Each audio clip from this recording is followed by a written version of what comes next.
So good morning mga kalapatids. Update tayo dun sa pinagpaparis natin. Ayan, huling-huli, aktual na aktual. Kinakatsaw na mga katropa. Ayun na. Ayun, napakahusay naman ni Sadness.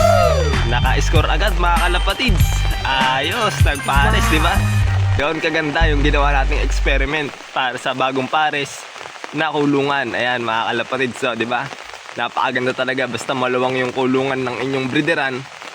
Talaga magapares yung gusto nyong kalapate mga kalapatids, so, di ba? Ayan, no? Siguro kayo na pa nag-aasawahan to. Dahil nga kakagising ko lang mga tropa, dahil kagabi lang natin to kinulong dito sa bago ilang kulungan. At ngayon, eto na nga, magkapares na sila mga kalapatids. Success, di ba? Ayos. Oh, ayan ha mga kalapatids ha, nagpares, di ba? Ganyan kaganda yung ginawa nating kulungan na to para sa ating bagong kalapating pinagpapares. At kung napapansin nyo nga pala mga kalapatids, nilagyan ko na nga pala ng pugad ng mapirmi na barako. Dahil kayo na nga, nung matapos niyang kastahin yung hen, abay binubugbog niya pa rin. Kaya ito, nilagyan natin ng pugad nang di na siya malikot. At ayan, napirmi na nga sa pugad mga kalapatids. Ayan, oh, di ba? Successful yung ating experiment dito sa ginawa nating breeder cage mga kalapatids para sa bagong kalapati na pinagpaparis natin. Kasi nga mahirap parisan tong si Sadness. Gawa ng napakatapang nga niya. Mukha lang mabait pero matapang yan mga tropa, di ba? Ayun o, ganda lang na pinaris natin sa kanya. Oh. Medyo natungkab lang yung nasa ulo niya. Ewan ko ba't nagkagawin, no? Siguro doon nasa ating stock loop kaya nagaganyan siya mga kalapatids. Yun ang kagandahan din pagka mga meron kayong kulungan gaya na to. Dahil dito, nagkukondisyon na tayo ng ibon dyan bago pa natin isalang. Ayan yung stock loop natin para sa mga hen. Ayan mga tropa. Ayan, bali apat na nga lang sila rito. At eto naman yung stock loop natin para sa mga barako. Ayan, ang gaganda na ng mga tindigan ng mga barako natin dito. Oh. Ayan, ganyan ang kagandahan pagka may mga separation yung mga barako tsaka sa hen. Para pag pinagpares nyo, kahit hindi pa sila magkapares dati, talagang madali lang magpapares. Gawa ng sabik talaga sila sa isa't isa mga kalapatids.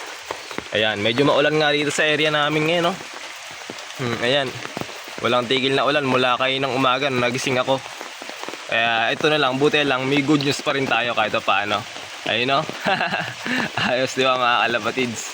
At sa mga hindi pa nga pala nakakaalam mga kalapatids, nalipat na nga pala tayo ng area. Pero same location lang din to. Medyo napalayo lang ng konti sa dati naming bahay mga kalapatids. Ayan, papakita ko sa inyo kabuuan ng bahay na nilipatan namin. Ayan mga tropo. Alright, yan, umuulan-ulan nga. At dito ko pinwesto sa harap yung kulungan ng kalapati natin. Kaya sa mga dumadaan nga, nakikita nila lagi at napapahinto na lang bigla. At nagtatanong kung nagbebenta na ba tayo ng ibon. Ayan mga kalapatids, so, di ba? Ito yung pinakadaan namin dito. Medyo maputik nga lang pag tag-ulan talaga. Ayan. Ayun o, hanggang dun yan. Tagpus dun yan mga kalapatids. Meron ding daan dun. Pero pagka natagpus nyo naman yung putik niyan, sementado naman na mga tropa. Ayan. Diba? Medyo maulan lang talaga ngayon. Pero in-update ko pa rin kayo para alam nyo na naging success yung pagpe-pairing natin sa bago nating breeders mga kalapatids. Ayan. Yan yung mga kalapati nating tinuturuan dito sa panibagong area. Mga naggulangan na nga dahil nga ulan ng ulan. Hindi natin mailabas ngayon mga tropa. Yan ang problema pag tag-ulan talaga eh. Nakakatamad magpalabas ng mga inakay. Ayan. Naggulangan na sila. Kaya ustong pinawal natin to pag nag-araw. Siguradong magpipitikan na to mga kalapatids. Ayan sila sa loob oh. Ayan. Ayan mga naggulangan na mga tropa oh. Tignan nyo naman yung mga itsura nila. Halos mga palugon na. Ayan. Marami-rami tong mga bago nating painakay na tinuturuan dito.